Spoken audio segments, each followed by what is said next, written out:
Okay, we are live, Justin Miller. Hello.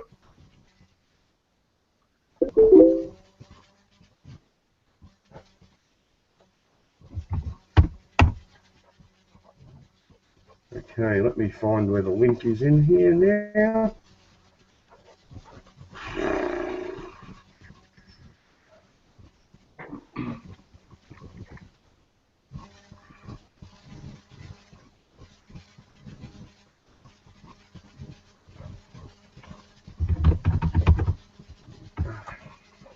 Just bear with me, mate.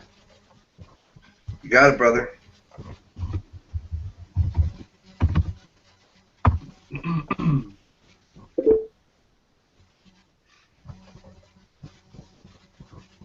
Does it tell you how many people are watching? I'm not sure, mate. As I said to you yesterday, don't be nervous, but this is my first time as well, so. Well, it's my first time with you, so I'll be gentle as well. That's beautiful. I'm just trying to figure out whether these guys are letting me know that we're live or... Okay, we are live. In that case, ladies and gentlemen, boys and girls, whoever's out there watching, my name's Daz Buckley. I'd like to welcome you to Full Circle Magic live question and answer with a gentleman we all know as a magician, a creator, and sometimes controversial figure in the magic world, Mr. Justin Miller. Hey, how you doing, Daz? I'm doing very well, Justin. Yourself? I'm doing wonderful. I'm doing wonderful. This is I'm excited about this. Yeah, should be a great day. Should be a great day. I'm not sure who we've got online, but we're going to carry on and we're going to look at the questions. Justin, I don't know. Have you got your Facebook feed showing? Let me get that. Dun, dun, dun, dun, dun, dun. I'm going to click between it possibly. There'll probably be a lot of people saying hello on Facebook. Whether you want to reply to them, I'm sure you do. Absolutely, of course.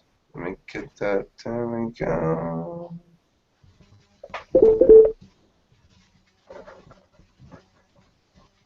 There they are. They're starting to come in. Okay, I'll let you answer that side of it, and we'll continue on chatting. You're looking a bit more casual today, mate, than last time I saw you. Yesterday Yeah. you're a little bit dressed up, ready for a gig. You tell me that's not a real common occurrence these days. Yeah, I don't do a lot of private gigs anymore. When I do, I'm real particular on what gigs I do, because mostly I do a lot of DVDs and instructional stuff and lectures and those kind of things. So I think the reason I've been doing it lately is because I've just I wanted to go back to that world a little bit. You know what I mean? Like I want to get back into like the public's eye and perform magic for public people, not just magicians. Um, I missed that kick. I missed that kick of a layman just and then getting paid for it. So it's a nice kick. Yeah. Yeah, getting paid is always nice. Always nice. It is. Okay, I'm going to straight down. As you know, Justin, we've got a whole heap of questions that our members have put to us, and Yes. they've all on them. So they have decided which format this interview takes. So I'm going to bang a new question at you and let you talk away. Beautiful. Okay, now you're obviously you're known primarily, I guess, in the magic business amongst magicians as a creator more than anything. Obviously, doing a bit of research for this article. I'm aware of your work. I wasn't aware of how prolific you are, I've got to say. I think I added up at least 37, close on 40 products floating out there at the moment. So you're obviously a busy boy when it comes to creating. Do new ideas just come to you, or do you have any specific brainstorming techniques that you use? This is a great question, and whoever asked this question is a great question. Over time, I've developed a not a system, but I've developed a way or the means to get into a place where the ideas might become more colorful. Sometimes I'll have an idea and then I just don't know where to go with it method-wise or whatever. Then I'll put it in the back burner and things like that.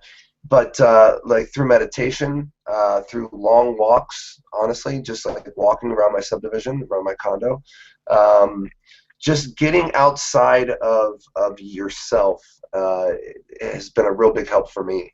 And just, looking at nature, letting the wind, blow through your hair or lack of hair,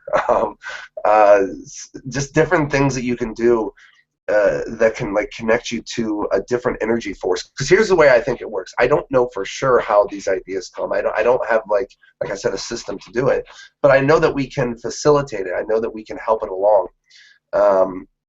And there's many things that can do that. I think just positive mental attitudes, good energy. I think every human being is like an antenna. And so, if you turn on your radio in a car and you're driving down the road and you're in, let's say, Columbus, Ohio here, and there's a radio station that's part of Columbus, Ohio, you'll pick up that radio station very clearly. But if you take the exact same radio station and drive 2 hours away, all of a sudden, eventually that that signal starts to dissipate. It starts to go away. And now it's a different radio station or just dead air. And I think human beings are the exact same way, especially when it comes to creating as an artist. And I've talked to other artists like musicians and poets and even people who do like hula hoop dancing, ballet, even at gentlemen's clubs, dancers. Everybody has this really interesting thread when it comes to being an artist. It's just trying to dial into this energy and trying to just use that energy. And when it comes to magic, we're creating methods. We're solving problems. That's what we're doing. So creators are just people who solve problems. That's kind of what we do. And sometimes, I'll work on a trick for 5 years and I won't have a method. And it's just like, I really want this to work, I have one right now that I've been working on for 7 years, and I have no damn idea how to do it. I want to get it done, and it's so visual, and it has to do with water and a person's arm, and it's so pretty in my mind, and I've tried everything. Now, who's to say one day it might happen? There it is. But it's just one of those things that, you just got to put yourself into a place of positive mental energy, and I think that kind of facilitates, creating magic and helping come up with methods, because we're creating methods that are so bizarre if you think about it. I mean, it's just if laymen really knew how these things were done, they'd be more impressed with the method than they would be the actual performance. I mean, you look at it, you're like, whoa, that's crazy. That's how it's done. Like we just had this conversation with your thing, right? Yeah. Right when I saw it, I'm like, what? That's how, and I had one of those moments. So. And that's a great thing to bring to people, isn't it? Even as a magician, yeah. I must admit, one of the reasons you got into magic in the first place is for that wow moment. Oh, absolutely. The wow moment hit me in my heart. My dad showed me a card trick when I was 5 years old. He showed me the 4 robbers, and something leaped in my heart. Something jumped. There was an electricity that happened inside me. It was like I was bit by a magic spider and became a superhero. You know what I mean? Like it was just insane. Which is interesting, because I think a lot of people see magic at a young age, but a lot of people don't really. They kind of steer away from it as they grow older. It's kind of an interesting thing, and I think one of the reasons that is for a long time it wasn't taken seriously. It was looked at as a hobby. I used to hear that all the time when I was younger. Well, this is great as a hobby. Well, what are you going to do for a living? And nah. Here I am. So. Look, Justin, I can remember that comment. I'm 50 years old this year, and I think you're getting close on. I won't say what age you are. I'll be 38 next month. Yeah, I'm almost 40. In the late 30s. I can remember the same conversation with my mother at about 15. Yeah. It's a weird conversation, and then when you hit a certain, when you realize that your path is totally different than other people's paths, you have to say to yourself, I'm not living your life, so this is what I've been either chosen to do, or whatever gifting you think it is, or whatever. I think that's another weird thing. Is like, how does a magician categorize what he does? People say religious people would say giftings and blessings and things like that. I'm an atheist, so I don't really believe in that. But then again, there is a gift that people get to open up when they see magic. It's almost like a gift. So it's a weird thing to describe it to. I know a lot of magicians have a hard time figuring out now back to the original question. Yeah. On your brainstorming techniques, I would say myself, and I don't want to talk about myself in this interview, it's about you, but I would suggest that a lot of my problem-solving activities occur while I'm driving. Sure, absolutely. That's another great example, driving, absolutely. Driving, walks, and even a shower. I mean, honestly, I call the shower a time machine. So whenever I go take a shower, I say I'm getting my time machine, because if you think about it, you're in all three different time places at the exact same time. You're in the present because you're in the shower and you're doing your thing, you're getting clean, right? But you're also in the past because you're thinking about what you did yesterday, and you're thinking about things you might have said yesterday, or you're thinking about methods you might have used, or conversations with people. And then you're also in the future because you're thinking about what to do today, what other plans you have today, and what you have to get done. So I call it my time machine. So when I want to think about new methods and ideas, I go to my time machine sometimes. Cool. So you're a wrinkly creator. What's that? Yeah, exactly right. You spent 7 years in the shower working on one effect. I should have a new trick coming out with like raisins or something. Just raisins. Okay. Cool. All right. On that, what are some of your favorite effects? Of my own or other that I've seen? Let's treat that as two questions. I mean, I'm sure that people are interested in what are your own favorites, but yeah, what are some favorites from other people? Well, I'll give you. We'll answer 3 questions at one time. Ready for this? Watch this. This will be great. My favorite magicians are David Williamson, Tim Conover. Rest in peace. He was incredible. B. Smith, Robert Smith, he worked for Copperfield for a while. He was a dear friend of mine. He's an incredible magician. David Blaine, Tony Chang, Garcia, Marcus Setti. I love these guys. These guys are creative. Dan Haas, another guy, Ryan Bosley, a dear friend of mine. He's got some really great ideas. And so some of their magic that I love to do would be like Cypher from B. Smith. Okay. Yeah. Great mentalism tool. It's just beautiful. And I don't do a lot of people's magic, but I love watching magic.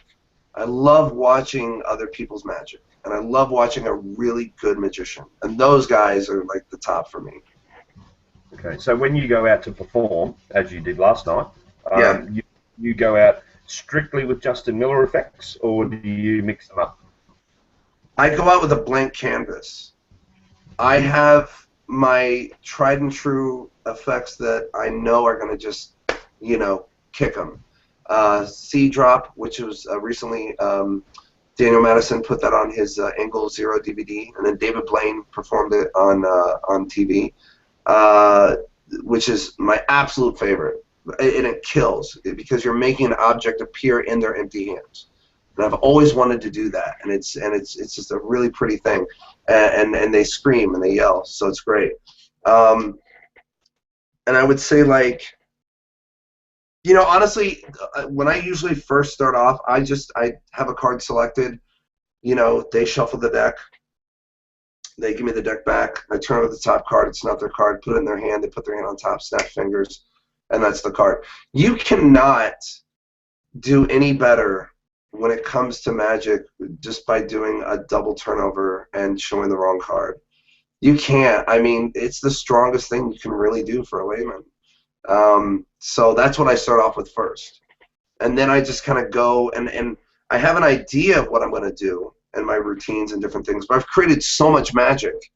It's one of those things that whatever the moment, whatever the situation at hand is, I try to fit the magic within the context of what that feeling might be.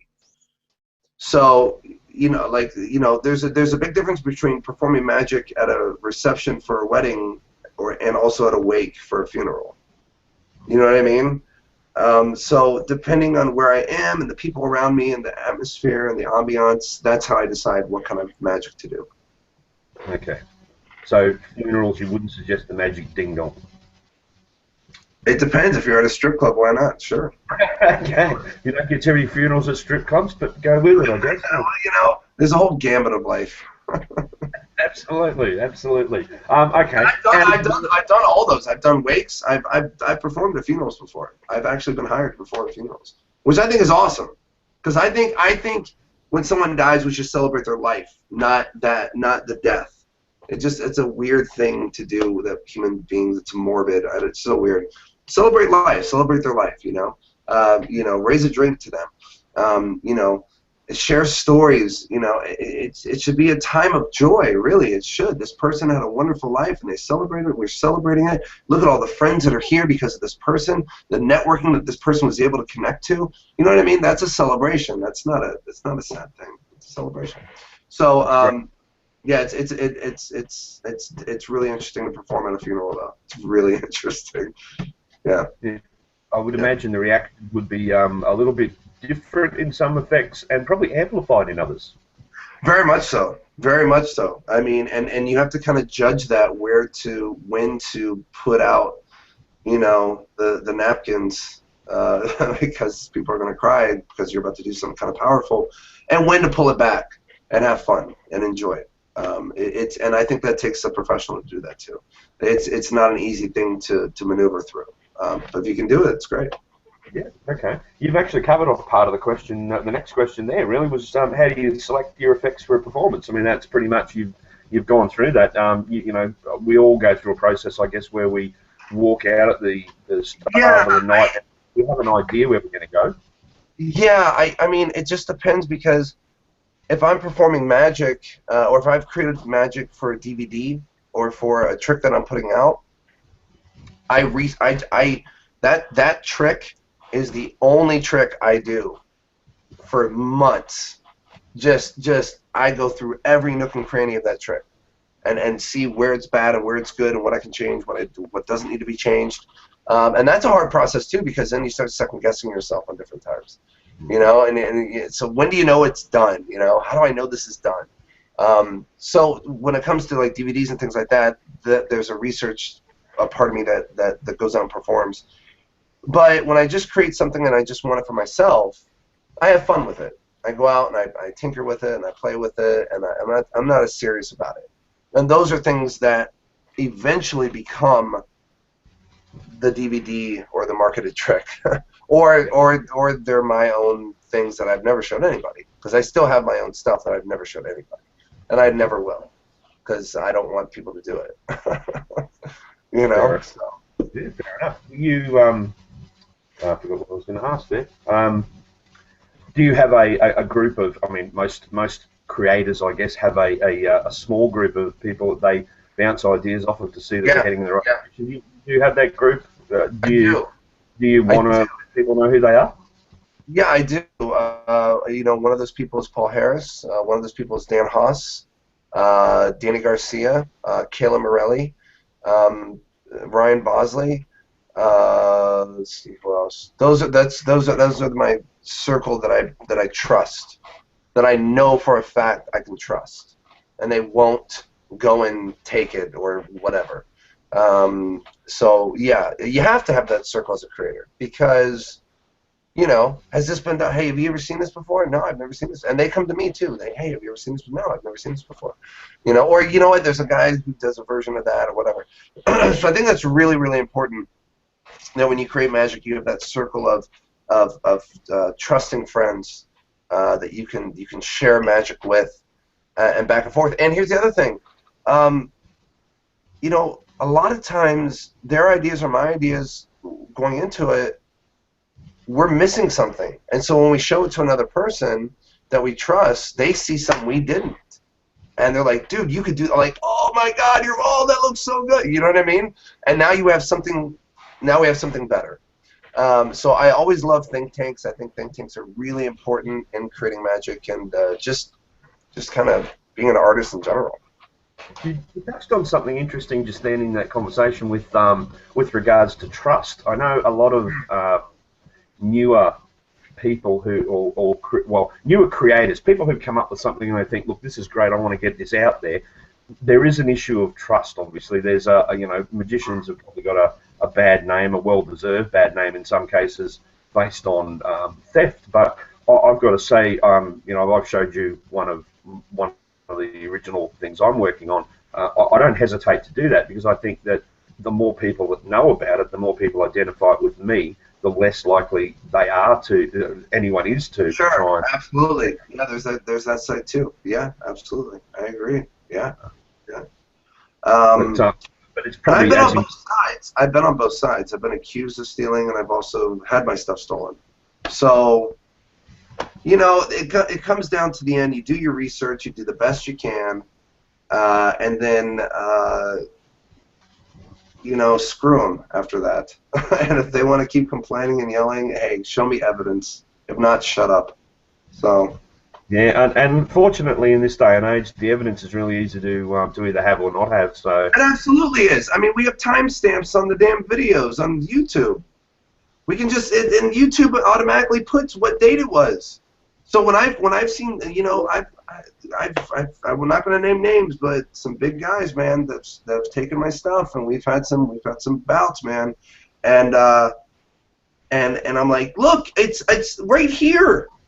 Here's the link.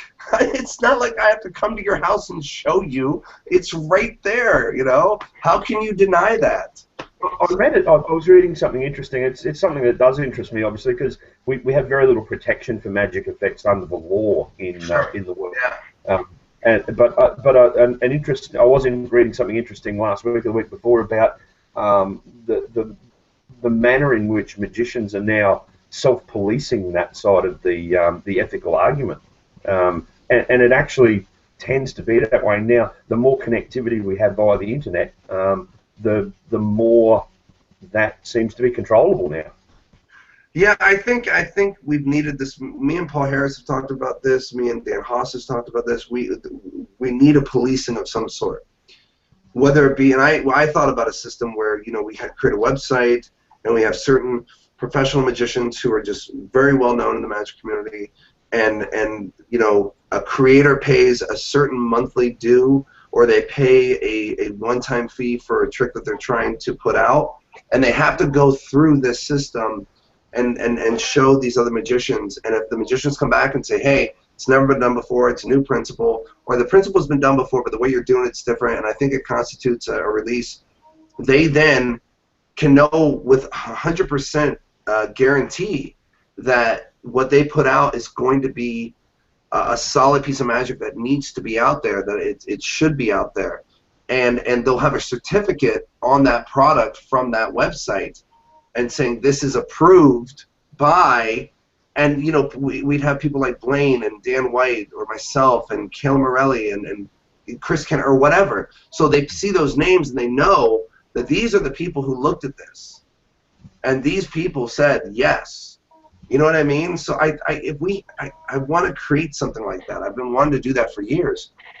So a more formal version of what is currently probably considered the review process in Magic before they're released, I guess. Yeah, exactly. We all purchase DVDs and tricks based on, you know, honestly, everyone knows, I would suggest, based on the fact that, you know, if they see a certain name on a DVD, they're going to treat that one more seriously than something else. Absolutely, absolutely. I do the exact same thing when I see stuff. I'm like, oh, well, I already know it's him, so I whatever it is, but he puts out, I want what he has, you know, because he's really, really good at creating magic. And I think the other side to it is that, you know, when this whole, you know, when you create something and you're trying to put it out there, there's a rush to get it out as fast as possible. Yeah. Because, and I've had this happen so many times where I've been thinking about an idea, and I've never told anybody yet, and then I start telling people, and then one's like, guys like, hey, I've been working on this same idea for the past 2 years. I've been working, you know, and this energy thread through creators like just goes through, you know, like I've been working on a new Red Hot Mama principle or whatever, and then you find out that there's 3 DVDs coming out with new principles for Red Hot Mama that you had no idea. They don't know anything about yours. You know, it happens all the time behind the scenes. A lot of people don't know that that happens. I've Yeah, had look, to. I think it was Albert Einstein who was asked by a journalist one time how come all of a sudden there was a rash of steam engines invented within a year. Yeah, About three different inventors in three different continents invented the steam engine, they all came up with the yeah. idea independently and at the same time. Albert Einstein's answer was, well, it was steam machine time. It's Steam Machine time. There you Yeah, go. just Great the answer.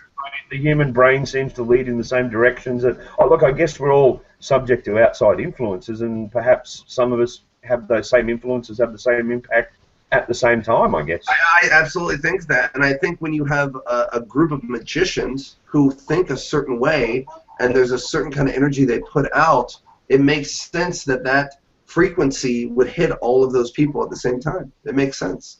I think that makes way more sense than there's an invisible sky daddy. So Yeah. Well, you've seen an original effect that I've been working on for quite a while, and yeah, it freaked me out. Essentially, for the audience who don't know anything about this, I'm not going to go into detail because I'm not here to talk about my stuff. But it's essentially an effect where you can predict something written in metal.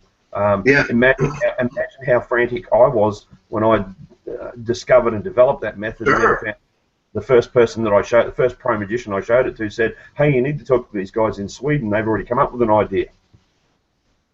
Your heart drops. You're like, oh no, no. Yeah, Absolutely. I've had to cancel a couple projects, man. I got to say to anyone who ever gets into that situation, reach out to those people because I Well, reached out to absolutely. those guys. And there might be a nice collaboration you could do with it too, with them. You We're know? working on it currently. Yeah, absolutely, Yeah, because exactly, exactly. they Once define again, it. you just never know. You need that circle of trust. You need those circle of friends to really kind of, help. And we talked about this in the beginning before the pre-interviews that, the internet really took away the mentoring aspect of magic, which is why I love this. I love what you guys are doing here because it really kind of brings it back. Yeah, funny enough, I think. Yeah, now, I started magic when I was young, gave it up for a long time, and took it up again. I've never had a mentor. I would suggest my chances of having a mentor were actually greater now with the internet. Interesting, huh? I never Well, would have. I could reach out to Justin Miller. Justin Miller may see a talent in me, even though I'm 10 plus years older than him, and he may choose to mentor me. Sure, sure, sure. No, Uh, you're right. that You're would right. never 10, 15, 20 years ago. That just would not have happened. True, true. But I think.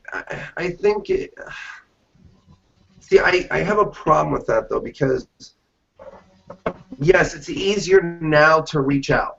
It is easier. It's faster. It's simpler. It's done in 2 seconds without question. But there's something beautiful about sitting next to somebody and them going, check this out, watch this. You know what I mean? And seeing it happen live before your eyes, and seeing the magic of just this thing come alive in front of you, and then the guy looking at you and say, you can't tell anybody, don't show anybody, don't say any, and then they teach you and they guide you along. There's something. It's like opening up a PDF. You don't get to smell the pages of the book. You know what I mean? There's something about smelling the pages of the book, the fresh printed pages of an adventure you're going on, and I think that's the mentoring aspect too that's been lost, unfortunately. I think though, I think you're right. I think you definitely can reach out faster and easier these days through Facebook and through all the technology that we have, but we're missing that beautiful part of magic, the art of it, of someone sharing a secret next to somebody and then teaching them and they're teaching them, and there's this camaraderie and connection and energy. There's something, and I miss that. I grew up that way. I grew up where I'd walk into a magic shop and my mentor at the time would tell me, that they were learning some stuff on video or whatever. VHS, a lot of people don't know what VHS is, but that's when we had videos. And videos, what's videos?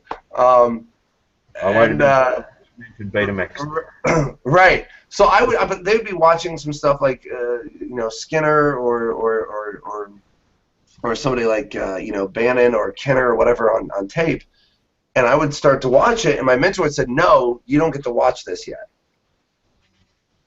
And of course, at the time, it's kind of like, "Oh, you're in," But as I look back at it, it was very important for him for me to understand that there's a different level. There's levels. And I think that's what mentoring really does, is it shows the student the levels that they can accomplish. And I think we've lost that completely with DVDs and downloads and those kind of things. I'm not going to say downloads, because I really strive when I put it, at least in my downloads, I really strive to really give lessons as I teach. Teaching is a really important aspect of what I do and who I am as a person. If I wasn't teaching magic, I'd probably be teaching scuba diving somewhere. I don't know, but I'm a teacher. That's kind of what I do. And so as a teacher, it's really important to give that student those levels and show those levels. And there's another level, and I get that all the time.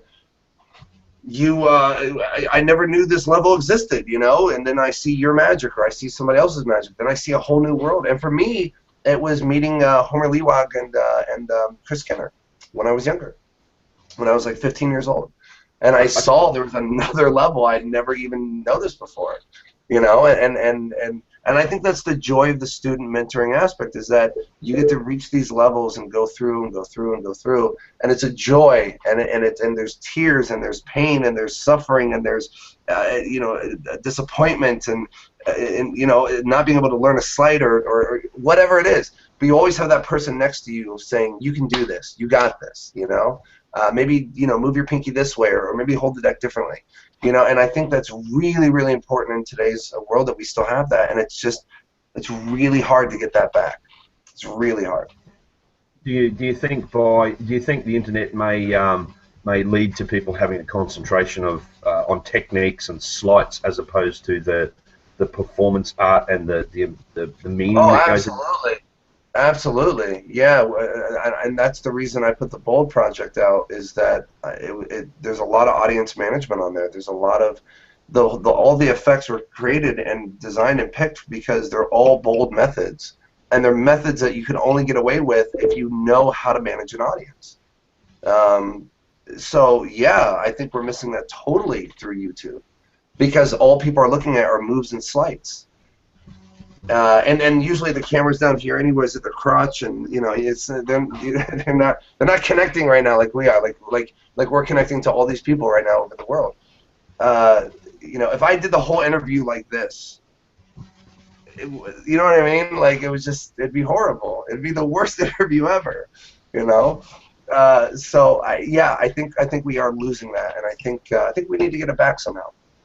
And I'm a problem solver, so I'm always thinking of how to do it. I think what gets lost is, to be honest, I think a lot of what gets lost in the internet is the love for the art. And I know mentors put on really well. I mean, I spend a little bit of time at local magic clubs when I can. I did a workshop last week on funnily enough, teaching a card transpo, which is again is my opening event with the cards, and it just to transmit not the how of the trick, but the why of the trick. Absolutely, yeah. How do you get that across to the student? How do you get that across? Well, I think the how of the trick's easy. It's easy. You can teach anybody the how of the trick. It's easy. You could show somebody who's never picked up a deck of cards and show them how to do it. Absolutely. But it's the why. It's why is this happening? Why are these things happening? Why are you a magician? Why are you able to do these things? Do you have powers? Do you have a character development? Garrett Thomas really challenged me on that years and years and years ago. I was doing we did a DVD together called Live at the Jailhouse, a DVD set that we did with Cosmo Magic.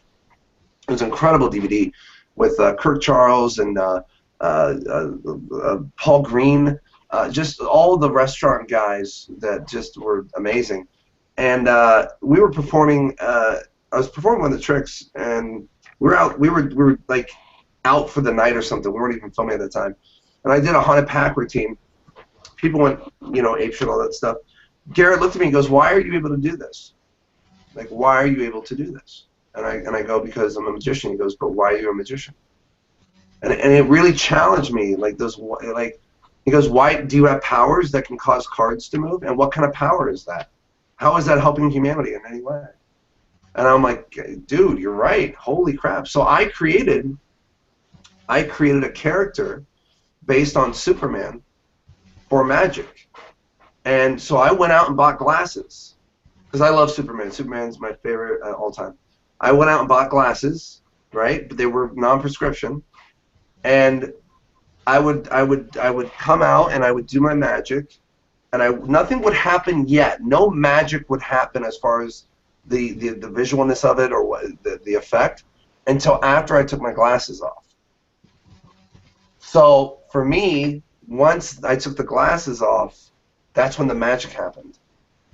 So I created this character that could only the magic was part of his ability to be unmasked. So when he was unmasked, he was able to do these amazing things. So the why is really the most important part. I agree. And how you get that across? Yeah, and how you get across to a student and a layman are two totally different presentations. Completely. Because how you get across to a student is not the same way you would do it with a layman, because with a layman, you're creating a world for them. But for the student, you're showing the world to them. You know what I mean? So there's a difference. That's a great analogy. I have a few every now and again. Oh, good. All right. Let's go back to the question list. I look like the way the light's hitting me right now. I look like the guy from Powder, the movie Powder. I look like magnets are just gonna come at me like forks and stuff. Have you ever seen the movie Powder? No, not at all. No. Oh, when you see the movie Powder now and you look at me because of the light, the way the light's shining on me, you're gonna laugh your ass off. I guarantee people are laughing everywhere right now. I'm do it after we finish. Yeah, well, he's this supernatural. It's great. It's a good movie. It's really good. But anyways, all right, continue. Okay, so do you have any advice for how to market an effect? I'm tipping you do, because you probably marketed a few. I'm going to be honest with you, and I've really thought about this because I knew I'd probably be asked this question at some point. If I had to do it all over again, I wouldn't market a single thing. I never would have got into the marketing game, ever. I'll ask you my own question, Justin, because it's an interest. Yeah. It's an interest of mine. Why did you begin to market your effects? A lot of different reasons. Financially, without question, that's a given. I wanted more people to see my magic. It was more like a greed thing for me. I wanted to get my magic out there. When I first created, I remember just creating magic in the very beginning, and the only thing I just wanted people to perform my magic. I didn't even care I wasn't marketing anything. I just wanted to show people my magic and have them perform it. That's all I cared about. But it turned into this completely different beast once I started creating. And creating for magicians and performing for laymen are two totally different jobs. They just, wow. I have to fool you as a magician. I have to, because I have to eat this week. You know what I mean? Like, you could do a crappy double lift for a layman and still blow them away. You do a double lift in a DVD, and most magicians go, guys, doing a double lift. That's all that is. Just you know what I mean? So you have to have new and creative ways to try to fool magicians, and that's a nightmare sometimes. Because you get writer's block. Every time I create a trick, man, I'm telling you right now, I go through the exact same thing a writer does. I have no idea where the next one's coming from. I don't know. I have no idea, and I'm scared every time. Like, crap. And that's one of the reasons I wish I never got into this, because I am now in a position where I have forced myself into this position, where I have to create magic, and I have no choice. I have to do it. Before it was fun. It was really fun. I'm not saying it's not fun now. I'm just saying there's another darker side to this a lot of people don't know. So if you want to create magic, great. If you want to market magic, ask yourself these questions. Why do you want to market it? What's the reason? What's your reasons? If your reasons are righteous and they will benefit the magic community, great, go for it. But if it's just to get your magic out there, and if it's just to see your magic, on a screen somewhere, you're gonna lock yourself into a place, man, where you are gonna have to just keep doing this, and it becomes an addiction. It really does. It becomes like a drug. It's like, I gotta create. And so, one day my brain's not gonna work, obviously. So what am I gonna do then? I don't know. So. Pressure to create would be probably the most common cause of writer's block, I guess. Right. But then all of a sudden it happens. One day, boom! I'm like, whoa! And then I sort of work on that trick, and then I send my child to college. There it is. I'm gonna put something out there. Back me up or not. I'm gonna suggest that you would tell people that financial reasons are certainly not the prime reason for releasing a magic effect. No, not at all. No. If you're doing it just for financial reasons, you'll go poor. There's not a lot of us that actually make a great living by creating magic. There's some of us, but there's not a lot at all. It's a small pie that has to be divided amongst many people. It really is, because you don't have a lot of creators in magic. You have more performers than creators. And a lot of people who perform can't create. And a lot of people who create can't perform. And it's a rare breed when you get those two together perfectly that can just perform and create amazing magic. I mean, and those are the guys that we buy from. Those are the guys that most magicians look up to. But there's not a lot. You've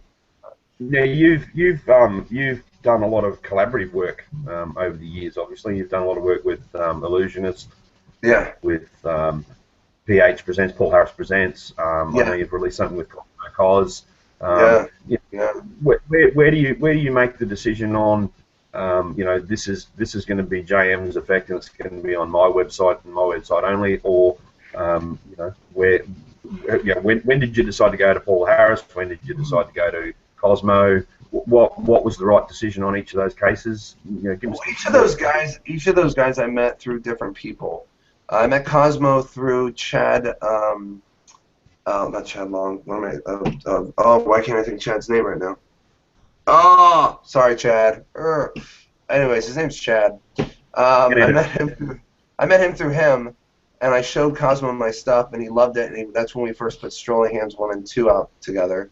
And then Illusionist saw my work with the Ultra Smoke 2000. And Brad Christian calls me up one day and asked if I would write basically a lecture, not lecture notes, but more like a how-to guide with magic effects with the Ultra Smoke 2000. So I wrote this 60-page thing. They paid me great for it, and then I found out later on they cut it back. They cut it down to 12 pages. So all of my, which is fine, whatever. And then through that, for what it's worth, it was a good read. What's that? I said, for what it's worth, it was a good read. Oh, thanks, man. I put a lot of work into it, but it was, it's kind of hard to condense 63 down to 12. So then Brad was like, hey, do you have any other stuff you want to show me? And at the time, I showed him Silver Dream and some other things, and that was our connection there. So sometimes they come to me. Sometimes I go to them with something. And a lot of times, if I want to just put something out where I'll be honest, here it is. If I want to put something out where I can cuss and I can talk to my fans like I want to talk to my fans and how they want to hear me talk to them, I'll put it on JM Presents. Mm-hmm. So that way there's no, weird politics on either side for those companies. They don't have to. I'm not the Lindsay Lohan of their company, you know what I mean, or the Charlie Sheen. Where we gotta make sure this guy is in line or whatever. And then the other side, when I want something that's going to reach a bigger audience, and it's going to it's visual or whatever it might be, then I'll go to Illusionist. and I'll talk to them. I've been approached by Murphys to do stuff with them. I'm not going to, but I have been. So it just, you know, if you become kind of famous, whatever circle you live in your world, whatever world magic, an accountant, whatever, people come to you. You know, eventually people will come to you and say, we like your stuff, we want you to join us. You know, so it comes down to financial situations. Who's going to pay the most money for the effect? What you think the effect is worth, money-wise. That's another hard thing. Yeah, what is it worth? You know, getting a fair deal out of all those things. And every company's treated me great. Every company, as far as financials, treated me amazing. So, and you forge relationships and things like that. So there's a lot of different ways to choose and pick where to put your stuff. But I wouldn't do it just for the money. It's just it's you know, unless you've already got an established repertoire, you know. Yeah. Okay. Okay, we'll run down the list. What performers had the greatest influence on your style? Ron Jeremy. No, I'm just kidding. For those younger viewers, you'll have to research that later. Yeah, research for that later. So Pop up on your screen somewhere. yeah, it'll be a big pocket. All right, so David Williamson in the beginning, David Williamson, Slidini, Albert Goshman, Di Vernon, the greats, Ed Marlowe. You know, I studied all of those guys and read through all their books and you know, very fortunate to have become a friend of Williamson's, and but I was very Williamson-esque in the very beginning. I was very, just because I've been tall, you know, I was real tall and lanky at one point, you know, and I just said, yes sir, you know, I would always do those little mannerisms that Williamson had. But I think that's how we learn as human beings in general, and as students. I think that's how we learn.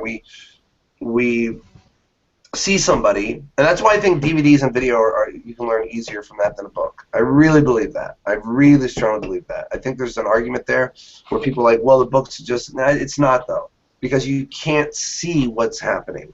You only can read it, and people perceive things differently when they read. But if you're watching it with somebody, the odds are it's going to look the exact same way to that person. You know what I mean? So those guys really influenced me. Chris Kenner, Homer Lewag, Copperfield, all influences in my magic. All influences, yeah. Okay. So prime one would be Williamson. That would be fair to say. What's that? Your prime influence would be Williamson. That would be fair to say. He was my first. I mean, I think now, without question, I have my own style. And that was hard to get to. That's a hard thing to do. But I've worked really hard at it. But in the beginning, I think he was the very first person that I remember imitating and sponging. You know, and every time I go out, I do all of his magic. You know what I mean? Like my favorite trick of his at the time, and it's still such a great trick, is the ring and rope routine. His ring and rope routine is the best ring and rope routine I've ever seen. It's so beautiful and it's so magical, and it's so funny to have this ring in your pocket and do all these weird, you know what I mean? Excuse me. And only Williamson could really get away with that. So he was a major influence in the beginning, without question. As far as I remember, like the first person I remember like imitating, I would say him. And then Carl Cloutier as well. Carl Cloutier and Gary Kurtz. There's so many. There's so many of them.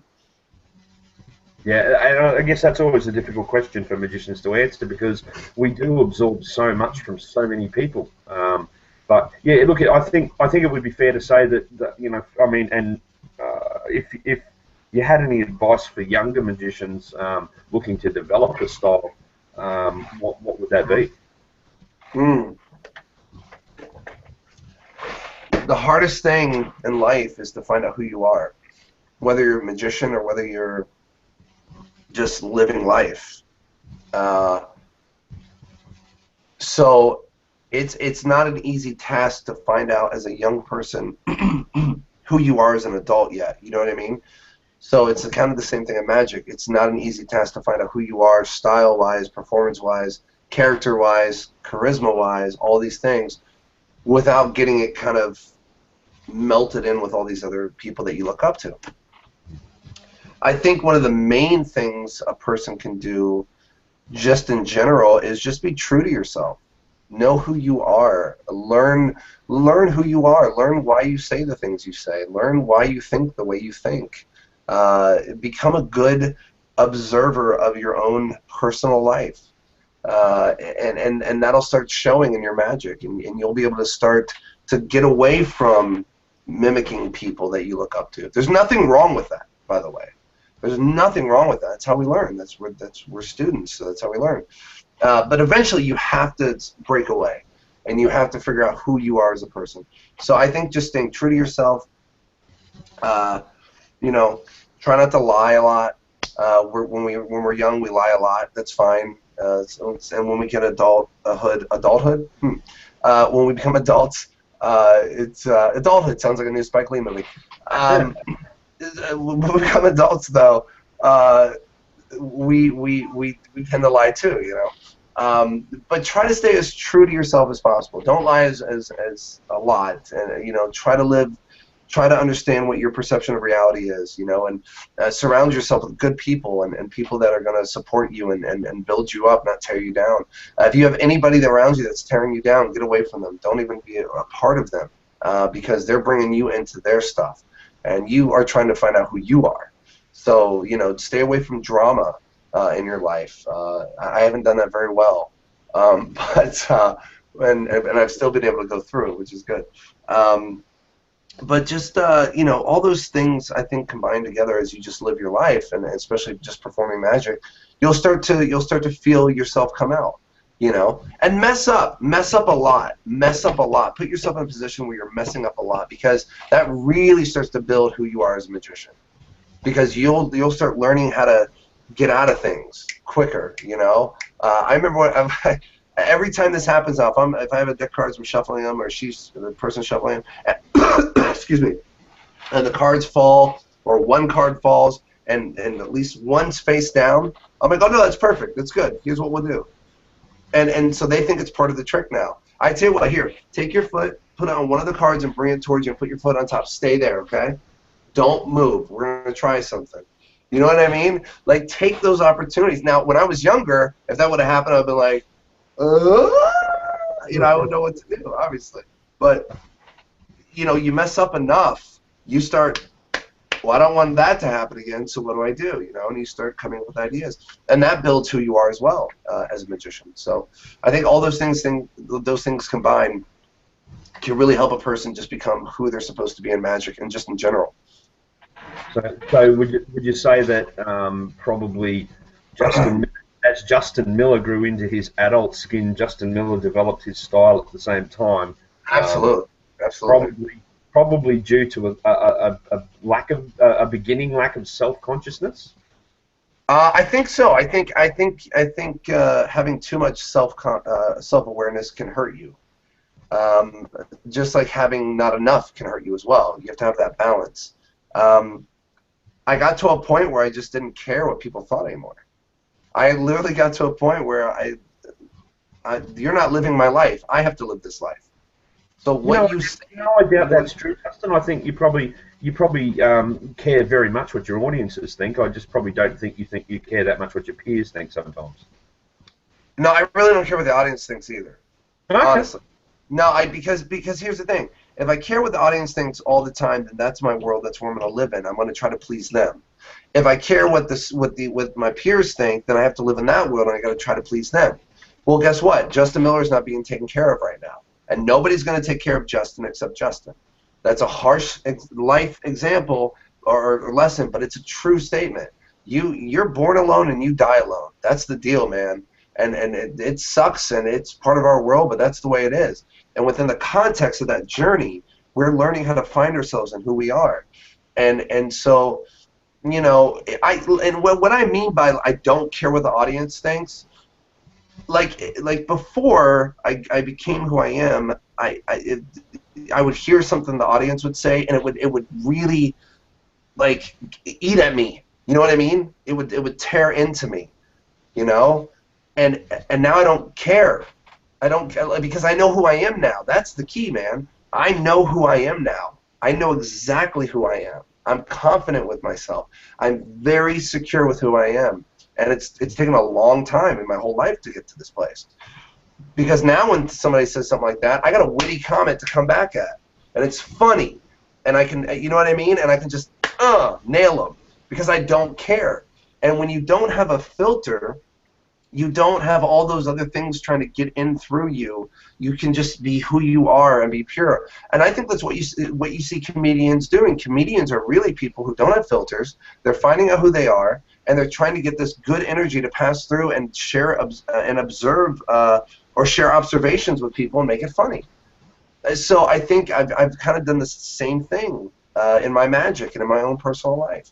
And I think you can only get to that place, Daz, is when you know who you are. Because if you don't know who you are and stuff comes out, people could get offended, they could get, you know what I mean? They don't know how to take it.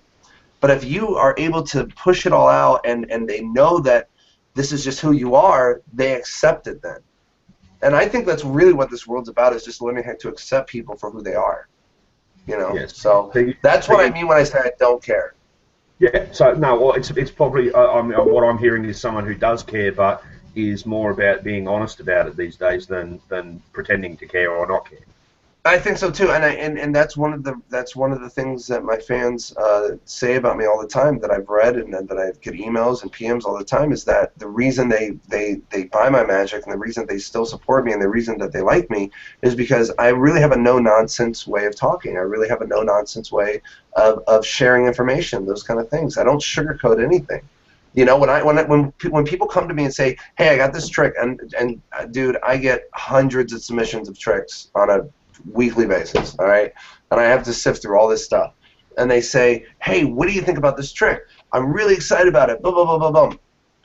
Now, what they're really saying is they want me to go, "Oh my God, that is the most amazing thing I've ever seen in my entire life. You're the next blah, blah, blah." That's what they want. So I say to them, now, do you want me to be honest, or do you want me to say what you want to hear? And that's when I know if they're going to be a student of mine.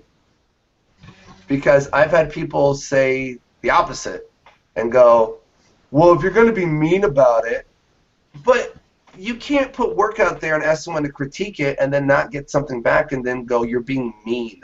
That's a weird thing to say. That's just that's the ego trying to protect itself. And with things like that, you have to kind of hit it. You're like, "You know, this is good, but that was horrible," or, you know, "Come on, there's better ways to do this," or whatever. And if a student of mine can understand that, and then we can move forward. We can move forward, and we can become better together. You know, so I really have a no nonsense way of talking. I have no filter. I have zero filter, zero. It's taken me. You have no idea how much it's taken me to not cuss or anything during this interview, because it's just part of me and who I am, and because I think those words express feelings and emotions, you know, and so but I do it for everybody here. Yeah. Thank you for the effort. What's that? I thank you for the effort. Anytime. Don't worry about it. Okay, back on track here. Where are we? Oh, look, I'm going to ask a question. I know the answer, but I want you to answer this. Do you ever lecture or teach students of magic? We just touched on that, so yeah, I do. Yeah. Give people a rundown on what you do as far as lecturing and teaching. What's that? What's that last part? Well, let's break that into two sections, actually. Let's talk about lecturing magicians, because I know that you know, from our conversations, that's probably one of the more common performance modes you're in, is lecturing for magicians as opposed to performing for lay people these days, anyway. Currently, so you know, let's break that. Yeah, yes, you do. Tell us about your lectures. Yes, I do lecture. Yes, I do. So tell us about it. What do you want to know? What could someone expect to see in a Justin Miller lecture when they come out to Australia next year? My lectures, I change my lecture every time I do one. I change it completely. I change the dynamic. I change the the effects. I treat lectures like like Louis C.K. would treat his performances. He does a special every year, and then after that special, he gets rid of all those jokes, and he starts over from scratch, like Carlin did, just like George Carlin. So I do the exact same thing with my lectures, the exact same thing. Sometimes I'll have just a thread lecture or a loop lecture. Sometimes I'll have an impromptu lecture, meaning where we just kind of go off the cuff of ideas of just, here, let's try this and let's see what we can create from this. Sometimes we'll put those into workshops. Then other times, if I have new things coming out, and I haven't done a lecture for a couple years, I'll do more like a, you know, not the greatest hits type thing, but I'll have a couple things in there that I've done before, but I'll have all new material as well. So it's just depending on where I am in life and what I've put out and where I am in the States or wherever I am, what country, that's the kind of lecture I do. So it just really depends. Cool. Like, I mean, if conventions, like when I get hired for conventions, and let's say I get hired at the very last minute, they already have all those lecture spots filled, but I'll do a special workshop where I'll charge like $50 to $100 for a 3-hour workshop. That's special just for the convention. That wasn't going to be planned to do that. You know what I mean? So it just depends. It depends on the situation. You mix it up. Yeah, I try to. Saves being boring. Okay, so tell us about your teaching. Obviously, your website. All our members can go to your website, and there'll be some deals along the way. Which will be. Crap! That's right. We're supposed to talk about the deals real quick. Thank you for bringing that up. I'm so sorry. Man talked about that.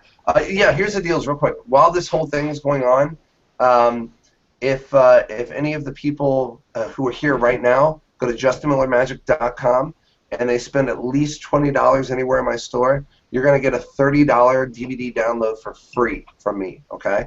And then there's another deal going on for 24 hours from the time we started to tomorrow, where if you spend at least $10, you're going to get my 1-hour live lecture I did at Magi Fest this year for free. Absolutely free. And that's priceless because I don't sell that. I don't sell that at all. So you're going to get that for free. So spend 10, get the 1-hour lecture, or spend 20 and get a $30 DVD download. And it's a really good DVD download. I'm not going to tell you which one it is, but it's really, really good. So, yeah. Anyways, all right, there we go. Get that out of the way. No, that's great. No, that's actually they're pretty good deals. Actually, I'll just I'll scoot off during the interview if you don't mind. I'll be back in a minute. No, I'll stay here with you. About your teaching, obviously now you do one-on-one teaching. What tell us about the formats of teaching that you do? I know you do one-on-one Skype sessions, that type of thing. Give us I started the one-on-one Skype sessions years and years and years ago, and it was just a way, once again, to get back to the mentoring aspect of magician and student. For Skype, what I usually do is at the first hour, I find out who they are as a magician and as a person and what they do for a living, or if they only do magic as a hobby and all these things. I find out where they want to go in their magic, you know, and I have them show me like a trick or two so I can see where they are skill-wise. And then from that, I'll use that for the rest of the week, and I'll create an outline of teaching for that specific student. So it's different for every person. It's a totally different experience for every person. Because we all learn at different rates, we all have different styles, we all have different where we are in learning, all that kind of stuff. When I teach on DVDs though, or downloads, I try to come across as somebody who really cares. I do care for the student because I'm a student myself, so I care about the art. And I really try to teach in a way that is accessible to the student. You know what I mean? One of the things that I've been that's been said about me is that when you watch one of my DVDs or downloads, it feels like I'm in the room with you, and that's really where I want it to be. And my teaching style's changed over the years, though, obviously. And then I think my teaching style might change, hopefully, over the next how many years that I keep doing this. So I just want the information to get across to the student as easily and quick as possible so that they can work and practice on the routine itself and it's not as difficult as they think, so they can work on presentation, those kind of things. So I teach all those things when I teach. Okay, and from my point of view as a shameless plug for Justin's site, I would say that I had a hunt around there the last few days, and I've got to say the one-on-one sessions are pretty inexpensive compared to a lot that are getting out there. And yeah, $50 for an hour. You know, and once again, I started that whole thing. I started the whole Skype one-on-one Skype session years and years and years ago, it was funny when Jeff McBride and a couple other guys were getting ready to do it. Somebody had called me from his camp or somewhere, and they said, "Hey, we're going to do this. Do you mind if we use this idea?" So it's something I've always wanted to do. I think it's a great help, and Aaron Fisher's doing it in a big way right now. And you know, an illusionist was doing it for a while, but I don't know if they still are. But yeah, it's a really important aspect of the teaching and mentoring. And I usually tell students to give me a month. So give me 4 sessions, basically, and then at the end of that, we'll see where you are. And if you want to keep going, we'll keep going. If you don't, you know, take with what you've learned and go along with it. You know, so it's just everything's different with each person. Cool. Okay. You've actually mentioned mentors probably 3 or 4 times in an hour, really. Did you have any mentors? Yeah, I had 2 of the best mentors in the world, Jamie Kurtz and Tim Moore. Tim Moore actually inspired Lance Burton for his dub act. Yeah, and actually through Tim, Tim's actually worked with David Blaine. Tim is an incredible guy. He's a dentist actually here in Ohio. But those guys really, those are the 2 guys that, if it wasn't for them, I wouldn't be who I am today. There's no way. Excellent, excellent. Now, would you then consider yourself to be mentor taught, or would you consider yourself to be mainly self-taught? I think it's a combination of both. Mm-hmm. I'm definitely not fully self-taught. There's no way. If it wasn't for them and the people I know, that growing up, like I said, I wouldn't be who I am today. So I definitely owe it to them. But then, you know, through that journey, I, you know, started creating my own stuff, and you know, but they instigated it, they facilitated it. So I think it's a combination of both. But I think it's more mentoring than self-taught. Okay. Distinct lack of books in your conversation. Is there? Were books a part of your learning, or was that, you know? Books were everything. Books were everything. We didn't. I mean, VHS. I mean, a VHS tape cost $80 for a Magic VHS tape. A lot of people don't know that. That they were really expensive, and so books were everything to me. I went to the library. I got all the books of Magic I could possibly get out when I first started. I had piles of books. I would lock myself in my room. I was a total introvert, and I would just focus and practice, and oh my goodness. I remember the first time that this is a great story. This is a really good story, actually. I went to a local Magic meeting, and I was like 7 or 8 years old, probably, maybe 9, and I saw George Kirkendall. You know, people who don't know George Kirkendall was an incredible magician. He created the Philosopher's Stone, and he had the amazing shells, and he was incredible. Well, he did this trick where he came over and he took a handkerchief and he put it in his hand, he stuffed it in, and it disappeared. And I was just like, what? How is that even possible? No idea, right? So I went home and I started thinking of how it was done. And I was like, how could you do that? And the more I just thought and thought and thought, so I took a paper tube, a toilet paper tube, I cut it in half, I then put a rubber band on the top of it, I stuffed it with napkins on the bottom, and then the rubber band was connected to the back of my jacket. because I was a little performer. I was a kid back then. I had a jacket. It was stupid, whatever. And then I hit it in my hand like this, and then I put the inside, and then I let it go, and then it disappeared. I didn't know I created a pull. I had no idea. So I went back to George, and I said, I've been thinking about that trick you showed me. I'm this little kid. He goes, oh, have you? Okay, show it to me. And I did it, and I did everything he did, the mimicking, and I banished it. And he said, where's your thumb tip? And I said, my what? And he goes, you don't have a thumb tip on? I go, no. He goes, how did you do that? And I go, oh, it's this thing right here I came up with. He looked at me, he goes, you just created a pull. This is a common thing in magic. I'm like, I just thought of how to do it, you know? So that's if it wasn't for books, if it wasn't for all those things, I wouldn't have come up with all that stuff. I wouldn't have been able to look outside the box and try to figure out, because all I saw was he made something vanish. How do you do that? How do you make something vanish? How is that possible? And so I created this whole system, and that was kind of my start. But if it wasn't for books, man, you know, I wouldn't have been able to look at things that way. So I think books were a really big part of my growing up. The two books I absolutely recommend for any budding magician, and I think every magician who needs to read these books, it should be a requirement.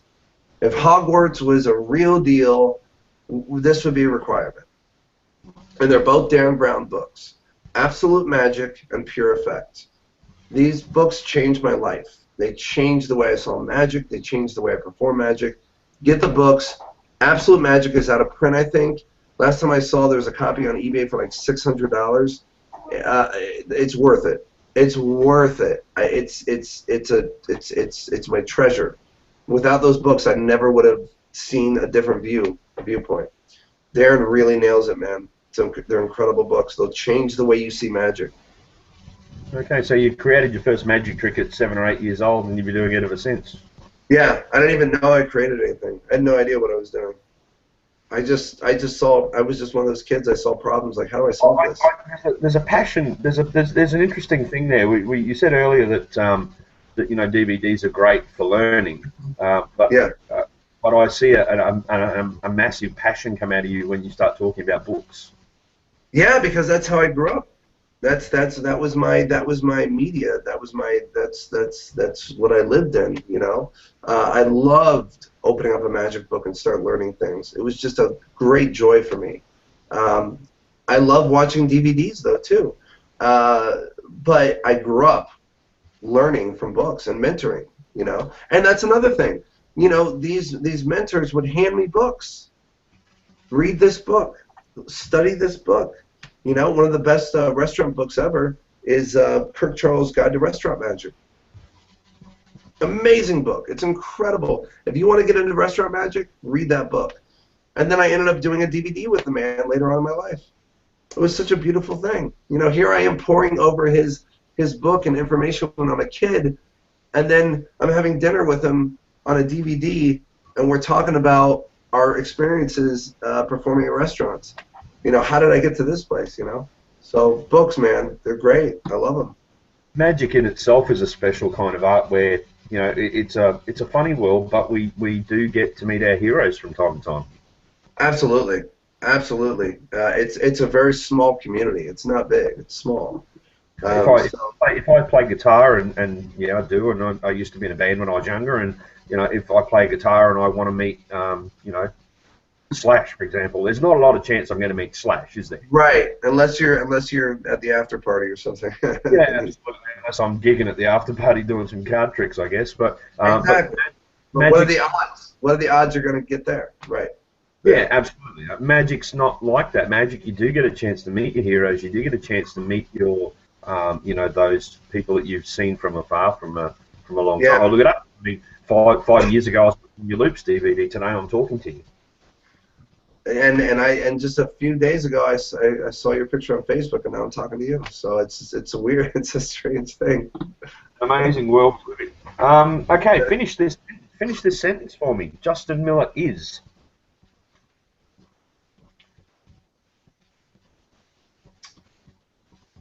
Content. Content. Excellent. One word answer. Yeah. Content. Interviewer's nightmare. Thanks for that, Justin. Here's a harder one then. Justin Miller isn't.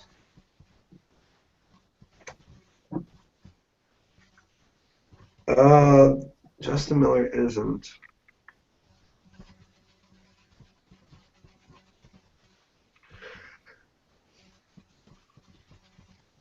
Shaken.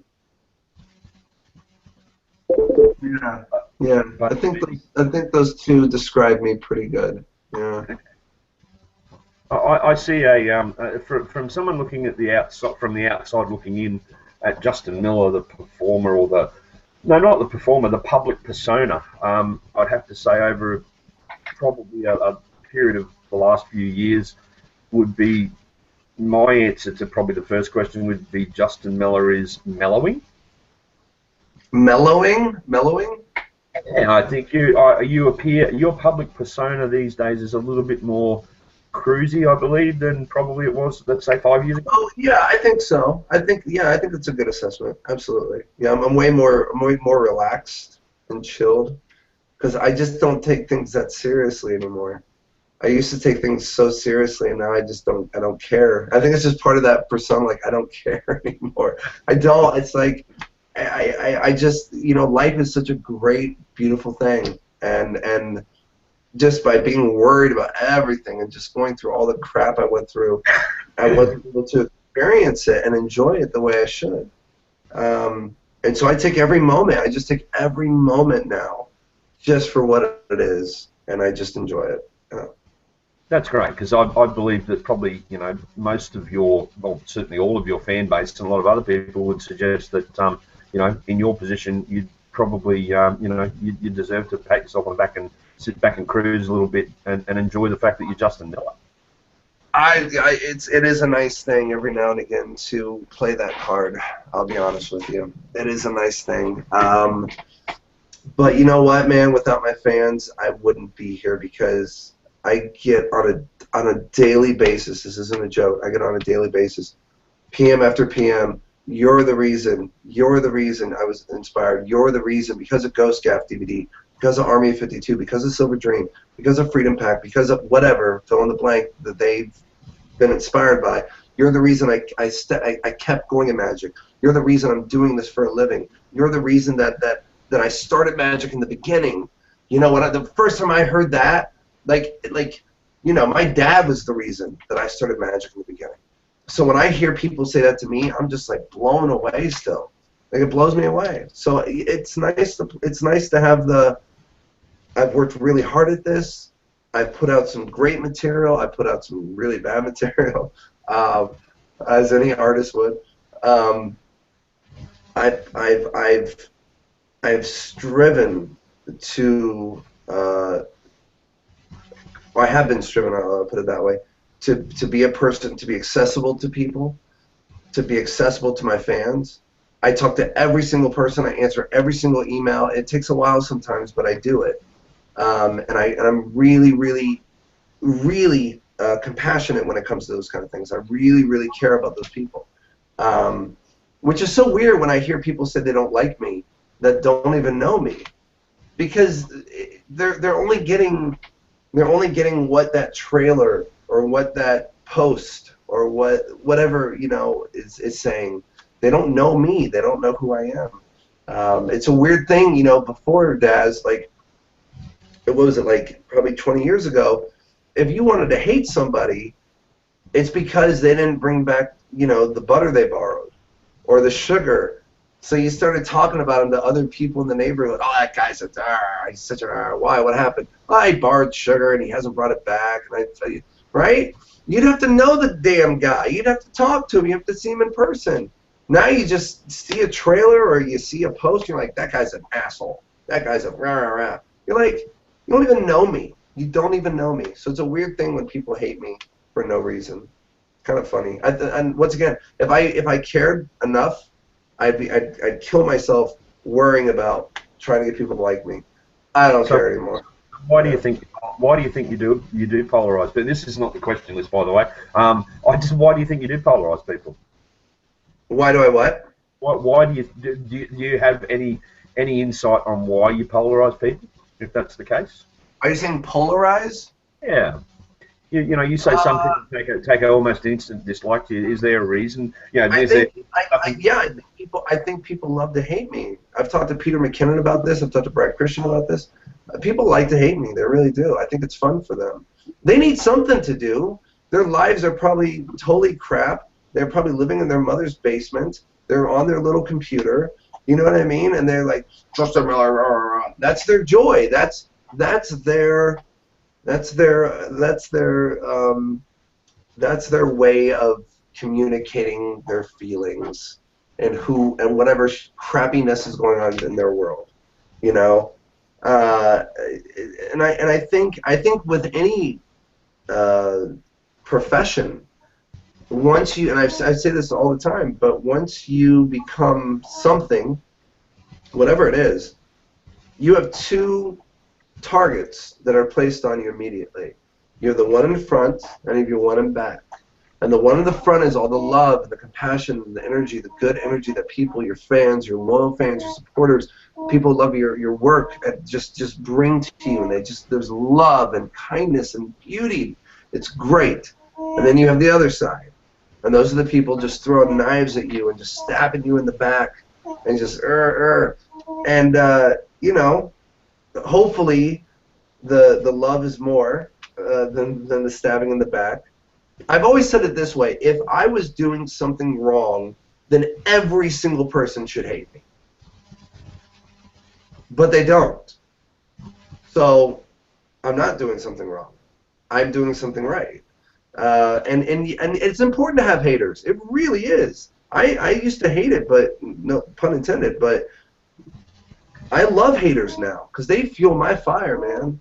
I love them because guess what? I'm not talking about them. I don't give a crap about them. I don't talk about them at all. But they love to talk about me on blogs, and they love to talk about me on their little private things. Great, thank you. You're giving me free publicity and advertisement. Thank you so much. I couldn't have paid for it to get that much publicity. You know what I mean? So nobodies don't get mentioned on forums. Right. Right. When I see my name on forums, I'm like, wow, cool. What's going on now? What kind of person am I today? You know. and I stopped reading them too. Because I would just get upset, and I was like, screw it. So I stopped reading all that stuff. Fair enough. What outside inspirations do you bring to your magic?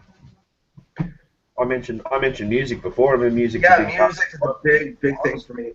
I'm a huge music person, huge. I've played the violin, I've played the trombone, I've played drums, I've played guitar, I've played piano. But I also love listening to music and being inspired by music. So, music in general is the number one without question. Life in general, just life, just being a good human. And looking at the sunset and looking at meteor showers or just exploring space with your mind, I mean, those kind of things I bring into it as well. And also... What does JM do when he's not doing magic? What's that? What does JM do when he's not doing magic? Karaoke and pool. Cool. Yeah, I'm a big karaoke guy. It's my therapy. And then pool, I love pool. It's my favorite game. Yeah. You have a table? I used to. I don't have a table now because I don't know if I told you I'm divorced. So I could pool table's the last thing I can get. Wasn't there an effect with the same name? Yes, divorce. Yes, and that's why I named it that too. Oh, okay. That wasn't coincidental. No, that was completely on purpose. Was that to hope? I created that full routine, all 6 phases, when I was going through my divorce, and I can't stand that woman. So I'm like, you know what? This divorce. That's what this is called, divorce. It's perfect, and it fits really well. Once I realized what the name was, it fits really well with the concept of what a divorce is and the context of the effect. because you're divorcing your audience from reality. You're divorcing your audience from this, what they know of to be reality, you know. And using rings, it's perfect. Okay. I guess touching on that, what we've just talked about, what have been some of your biggest challenges? My children. My children. My divorce. Very big challenge. Really, really almost killed me. I would say losing my faith, but I thought that in the beginning, but now I don't. So to me, that's not even a point anymore. Losing my faith was probably the best thing that ever happened to me, to be honest with you. I've never been happier and more excited about life than now as an atheist than when I was a pastor. So, you know, those things, as far as the marriage and my kids and my son's disability and those kind of things I've had to deal with, and seeing him almost die tons of times, and, you know, the just really can take a toll on a person. And I think also, as far as magic's concerned, I've been very fortunate. I haven't had a lot of challenges that kept me back. You know what I mean? Like, I've always been a person that has been very resourceful and tenacious, so no matter what's happened in my life, I've always been able to get through it. It's just, for whatever reason, I have. So you know, life brings about challenges on a daily basis, of course. So, you know, ask me in 5 years, I'm sure there'll be more different reasons, more challenges. I'll lock the date in now, shall I? Yeah. I may hold you to that 5-year interview. We'll see what the challenge was in 5 years' time. You know, we've already covered off on the books you'd recommend. Look, everyone's really interested, and it's really important, I think, we go through, for your fans' benefit, the venues you perform in, because, you know, you and I chatted about this privately, and I was probably a little bit surprised, but you want to go through the type of performing you do on a regular basis. Yeah, now, I mean, most of the time it's just DVDs and lectures and downloads. That's usually what it's been for the past 5-6 years. But recently I just started doing a private gig at a gentleman's club that a friend of mine is running. And that's been a lot of fun. I mean, it's been great. It's been a blast. I don't do a lot of private parties. Every now and again I'll do that, but I just don't usually do it. You currently don't have a regular restaurant gig, obviously, but you're well known as a restaurant magician. No, I did restaurants for 15 years, and I did 5 restaurants a week. So never again will I do a restaurant gig. Nope. That was, but I needed it because it really molded me into the person I am. So without those things, I wouldn't be here either. I was able to take new ideas and try them out, and it was a great setting to do that. You know, I didn't have to go on the street and try to find people like we do today when we shoot downloads and DVDs. I had a great place to go to, 5 places every week to perform this stuff and try it out. And a lot of that stuff became material that I put out and that I finally released. Okay. I think a lot of people would be surprised at that, because I think a lot of people sort of probably imagine the Justin Miller that they imagine, probably you know, going out and gigging 3, 4, 5 times a week, and it's probably not like that at the moment. No, it's not. No, I gig once a week now on Fridays. Okay. Would you ever go back to restaurant magic? No, never. Never? You couldn't pay me enough money. Never. No. No. Would you then recommend that that's a course of magic to stay away from for people? No, not at all. Absolutely not. Absolutely not. If you can get a restaurant gig, do it. But I went through it. I did it for 15 years. I'm not doing it anymore. It's a lot of work. It's a lot of freaking work, and I don't have the time. You do have to put aside some really, really good magic that just doesn't fit the environment. Right, yeah. I mean, and you learn what works and what doesn't work. You know, so restaurants are really great. If you can get a restaurant gig, get it. Absolutely have fun. But I did it for 15 years, and so I'm not doing it anymore because I've done it for 15 years. You know what I mean? That's And the you, reason why. It's not because it's bad. It's just because I don't want to do it anymore. There's no way in hell you can get me to do it anymore. That's kind of why. it's almost like basic training though for walk around magicians. Absolutely, it's Ellis Island. That's what it is. It's Ellis Island. You want to go into Ellis Island, go to Ellis Island first, and then you tell us how you're doing, and then you decide. These days, I do feel extravagant when I perform an effect that doesn't instantly reset. And that's another thing right there. You learn about pocket management. You learn about. I mean, I have a lecture note in my lecture note package on my website, justmellomagic.com. That's if I had like a smile and then it like could have shined, and then that would have been fun. But in my lecture notes for my Strolling Hands lecture notes, it's a restaurant. It's all restaurant lecture. It's all restaurant lecture notes, and I teach about the different personality types of waiters and servers.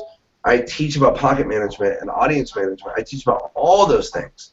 So without the restaurant gigs for 15 years, I never would have been able to give back to the magic community in that way. So do restaurant magic. Do it as long as you possibly can stand it, because it's a great place to practice. It's a great place to hone your skills. It's a great place to work on talking to people and public speaking. It's great. It's great. However, I'm not doing it anymore. Live at the Jailhouse, a 3 DVD set. I called it it was my eulogy to restaurant magic. That was it.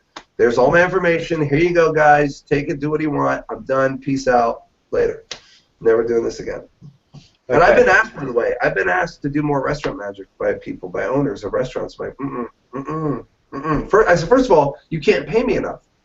You're not going to pay me enough. Like, what do you charge? I said, well, nowadays, give me $500 for 3 hours. What? Exactly. You can't pay me that. And I'm not coming out for less than $200 for other gigs or $250. So there's no way I'm going to just, and I'm taking 3 hours for what, $75 or $100 for 3 hours? There's no way. Not now. Now, if you're young and you're just starting off, that's a great price. But I got kids, man. I got to feed myself. I got gas to put in the car. No way. No. Okay, we'll stop trying to talk you back into restaurants. Cool. This is a question out of left field, but I might one day, though. If I change my mind. We might get you to do a restaurant tour. What's that? Restaurant. We'll book you for a restaurant tour. A restaurant, sure. Yeah, that's great. A series of restaurants, one night only. There you go. This goes back to an earlier question, but it is a little bit of an odd one, but it resonates with me a little bit, so I'll ask it anyway. We were talking earlier about you spending time in the shower and how that puts you in a different place for magic, and I mentioned driving. I often find that the inventive process for me starts with the drive. The problem solving often happens in bed when I'm dreaming.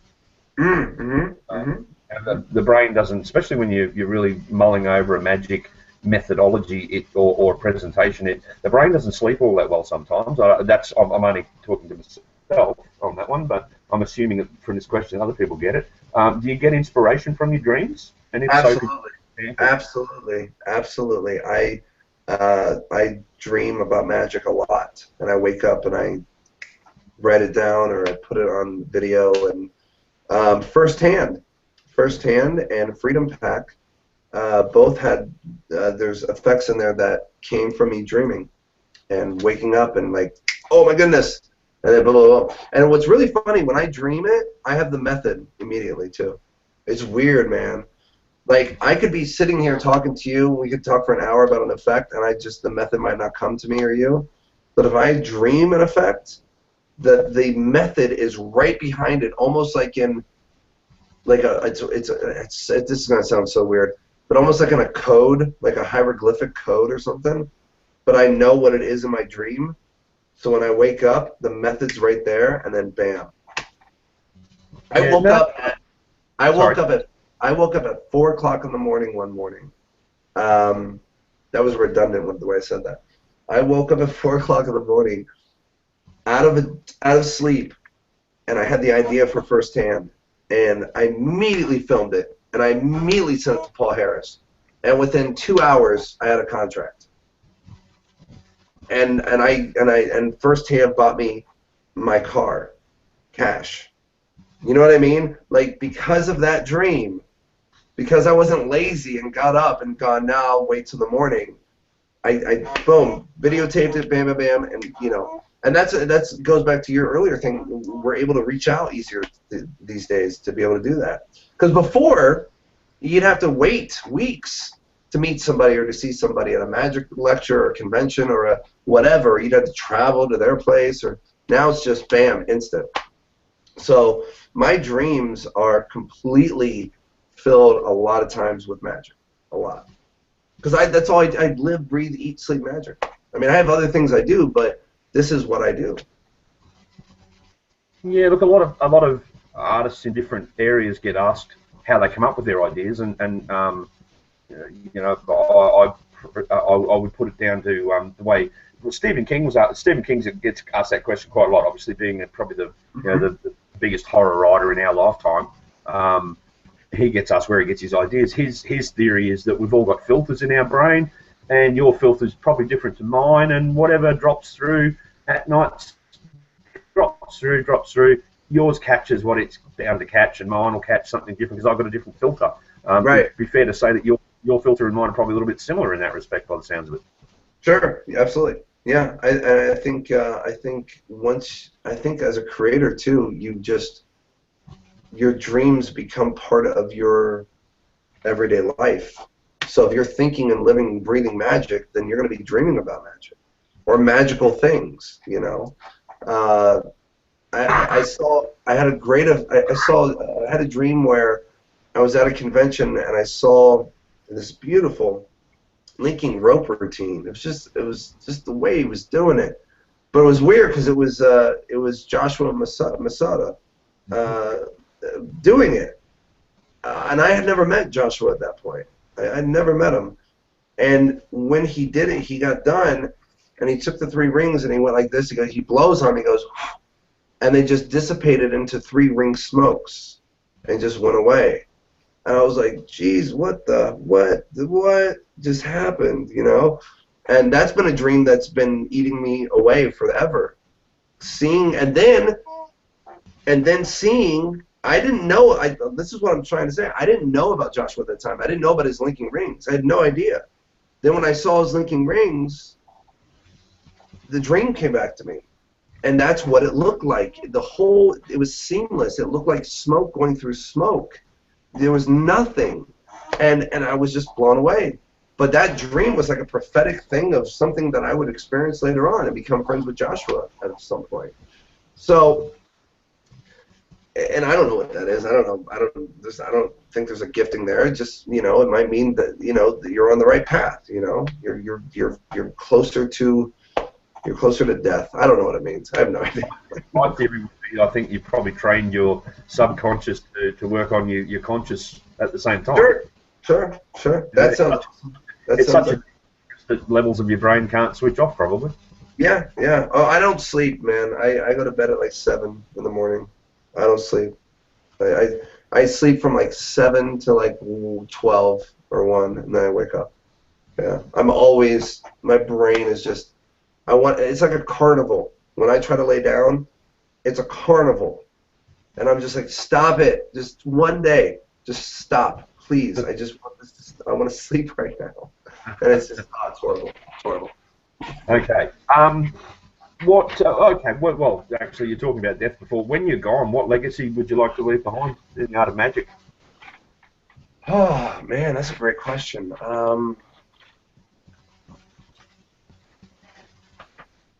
It doesn't matter to me, I guess, what the legacy is, because everybody's going to have their own perception of me, right?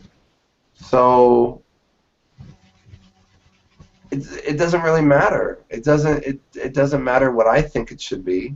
because it's going to ultimately be what other people want it to be. So, Yeah, it is. But what would you like your legacy to be?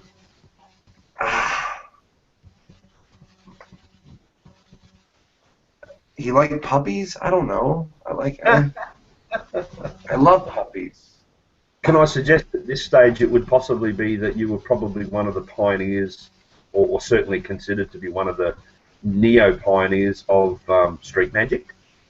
Yeah, I've heard that before. I've heard I'm a pioneer of internet. You know, the way that I'm marketing on the internet and what I've done and created and inspired thousands of magicians. And I've heard all those things, but to me, I mean, I don't know. I don't really have a viewpoint of how I want to see myself, because, like I said, they're gonna make it up anyway, so it doesn't really matter at that point. You know, he's honest. He was honest. He was straightforward, man.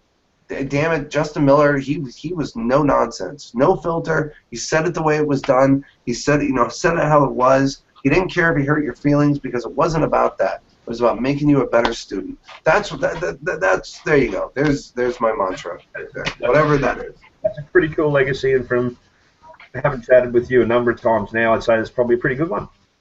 I think so. Yeah, but once again, people are gonna whatever. You know. Yeah. Look, they're always going to put their own spin on it. You know, that's Right. the world. That's the world we live in. The world we operate in, I guess. Yeah. Yeah. Okay. Here's, well, again, another pretty standard one, but an interesting one, I think. Where do you see yourself in your career 5 years from now? Hopefully evolved. I don't know. I don't know. I don't really, these kind of questions to me, I've been asked these kind of questions so many times. They're really weird to me, because they're basically wanting me to, you know, predict the future. And it's like, I can't do that. I'd like to be alive. I'd like to be alive. I'd like to be healthy. That's good. Walking, have all my limbs, you know, that's good. I like that.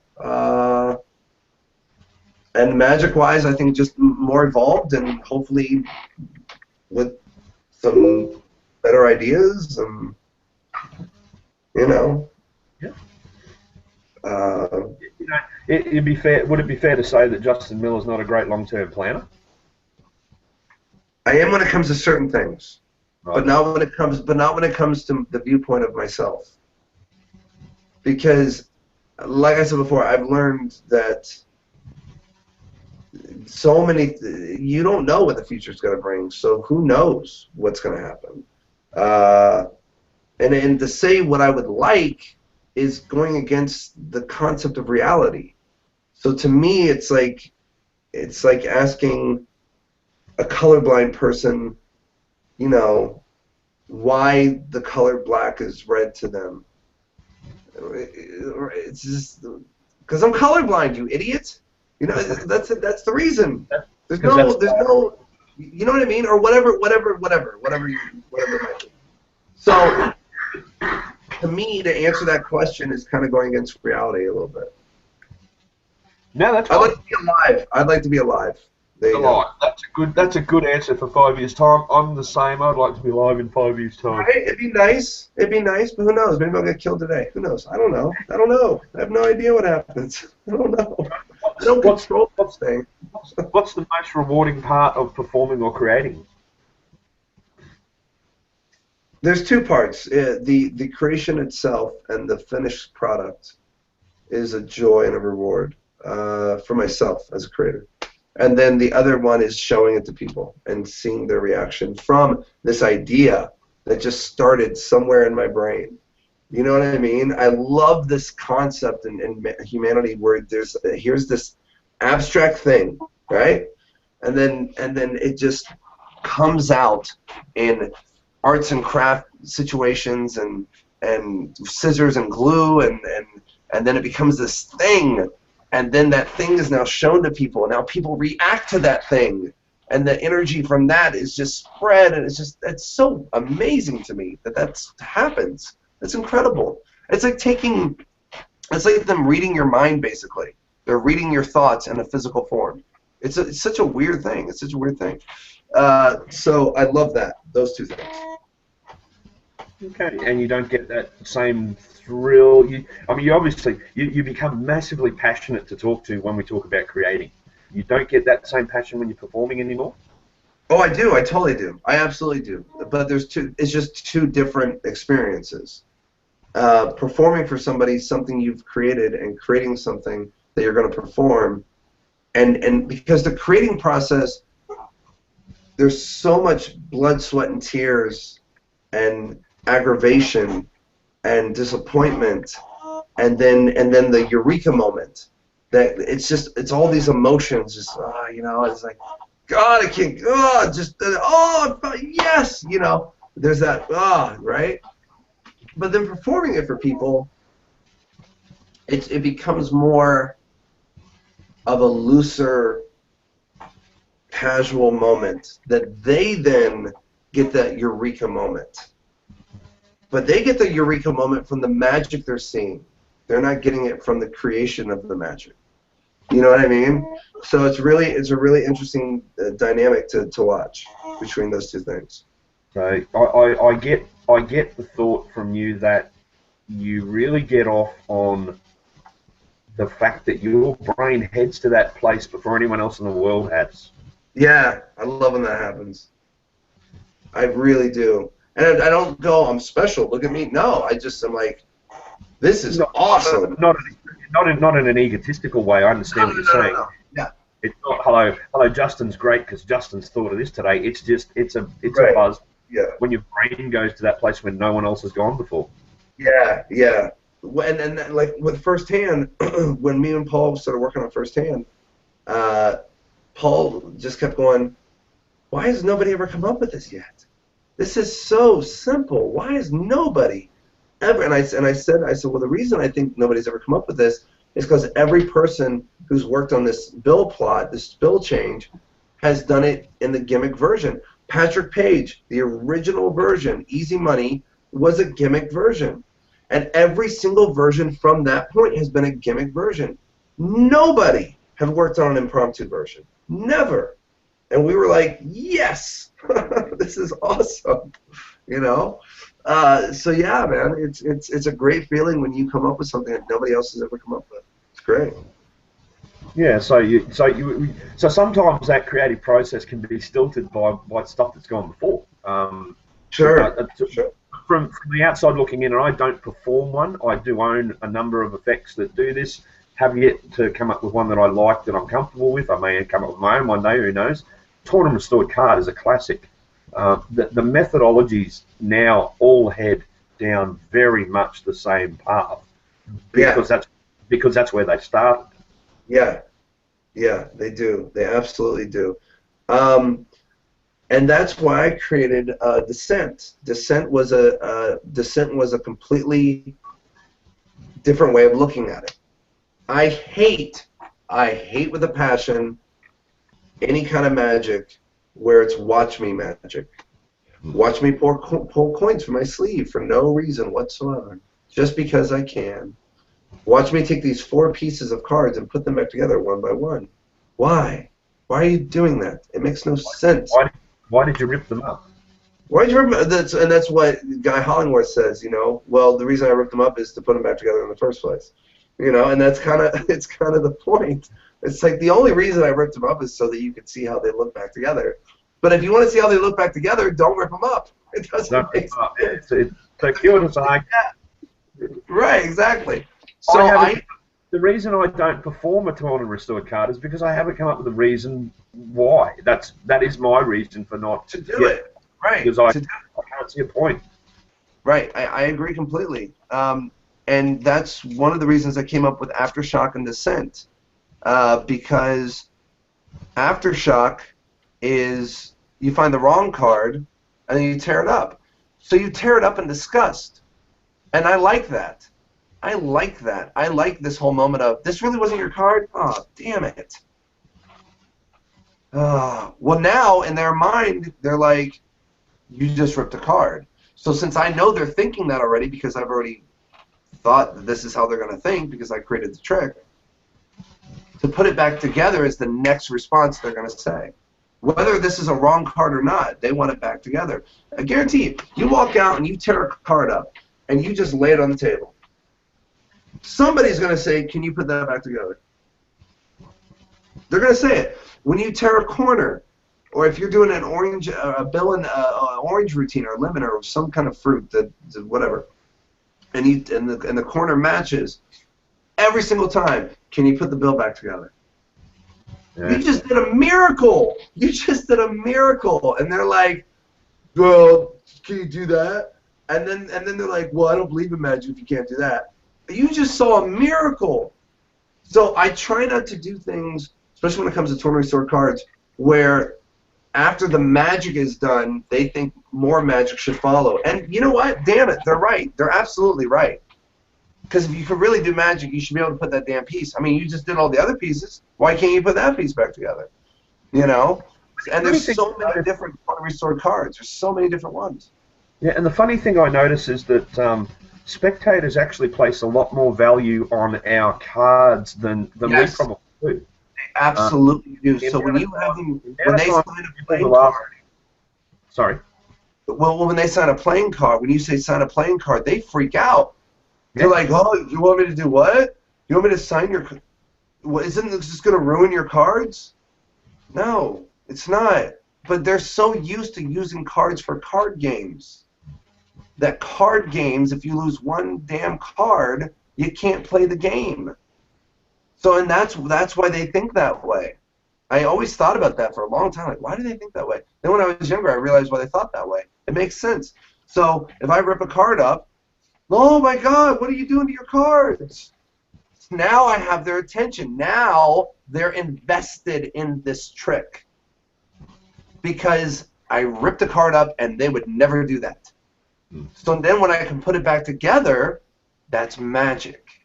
That's magic to them.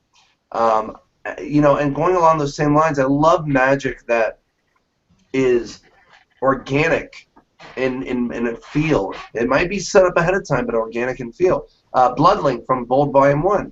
Where you take a ring and you put an indentation in your hand. You put another one in this hand over here, and then you grab this indentation off, and then you link it over here, and now there's two indentations together, linked together on this hand that are permanent. And I created that. Once again, it was that one moment. I was sitting here, and I'm just sitting right here, and I had what I had. I had the here it was. I had this. I had a chapstick.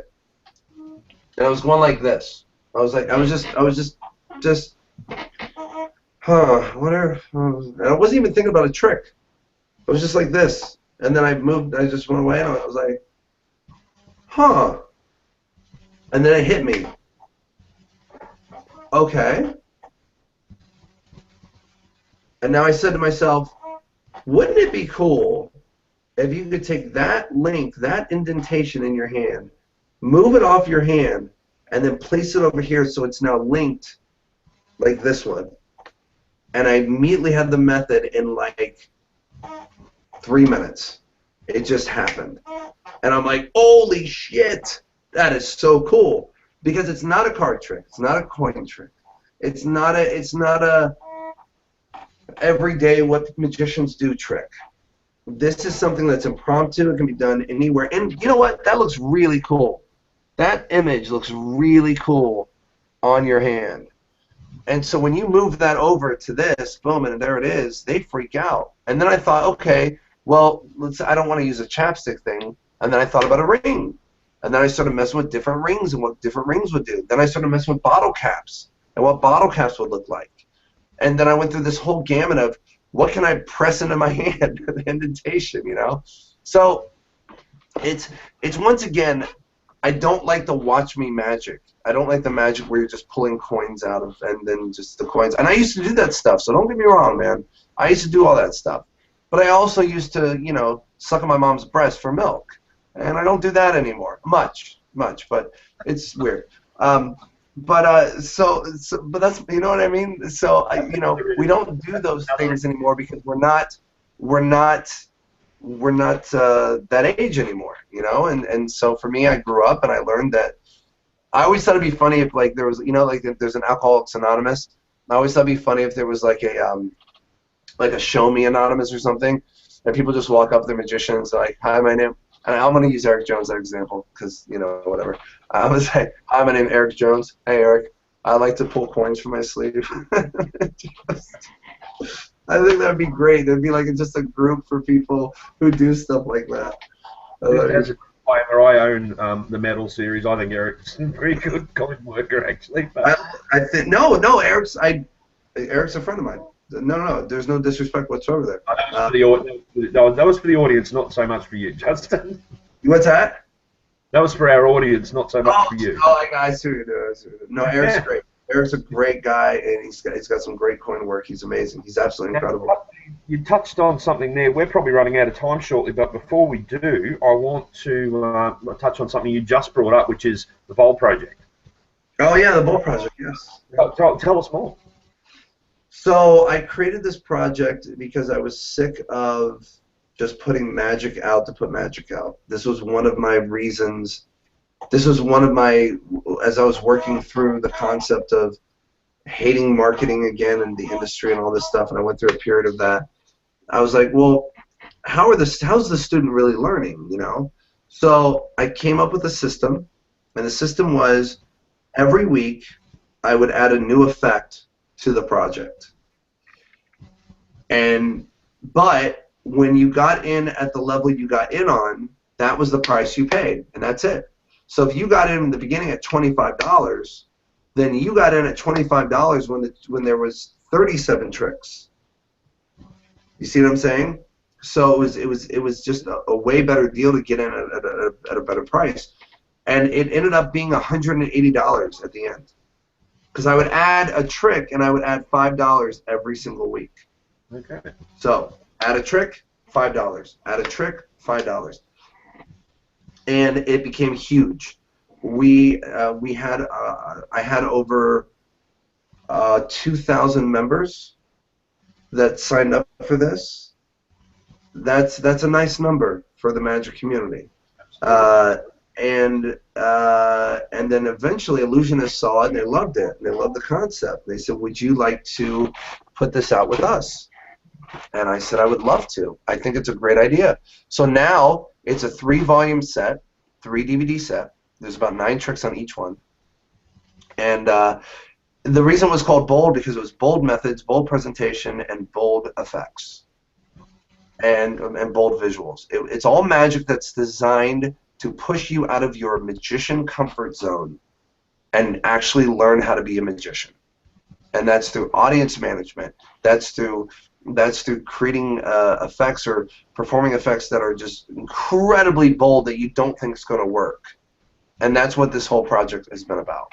So the first one's already dropped. You can find it on illusionist.com. The second one drops this month.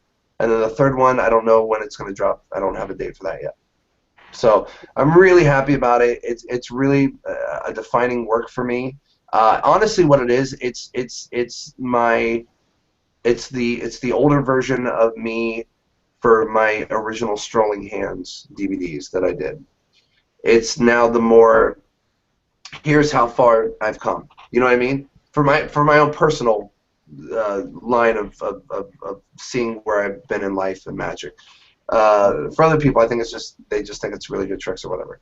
But for me, this is Strolling Hands, and then all this other stuff in between, and then the Bull Project. You know what I mean? So it's like a marker for me.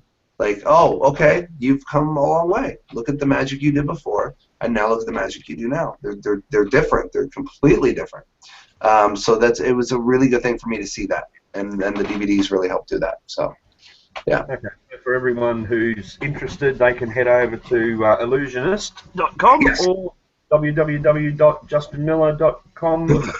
I don't sell the DVDs. If you're part of the original Bowl Project, then you do get the DVDs. But if you're not part of that, you have to get them from Illusionist, because they are the authorized seller of them. Or if I'm in a lecture or something, you see me, then I sell them there. But that's the only time I can sell them. Okay. But JustinMillerMagic.com's got those 2 deals right now. spend $20. This is going to end now soon, I guess, right? Are we ending, or is this? Yeah, I don't know how long. I'm going to start wrapping it up unless you want to keep going. No, as soon as this is over, yeah, I'll go as long as you want. So as soon as this is over, that deal is over. Spend 20, get a free DVD download, very cool DVD, which can't tell you what it is, but it's a $30 value for free. And then the other one is for 24 hours from the time we started to the time tomorrow, sometime 2 o'clock tomorrow, Eastern Standard Time. Spend at least $10 and get my free live lecture I did at Magi Fest, and that's a priceless lecture. So, and on there I talk about Chris Angel. I talk about a lot of different things. So yeah, it was a really good lecture.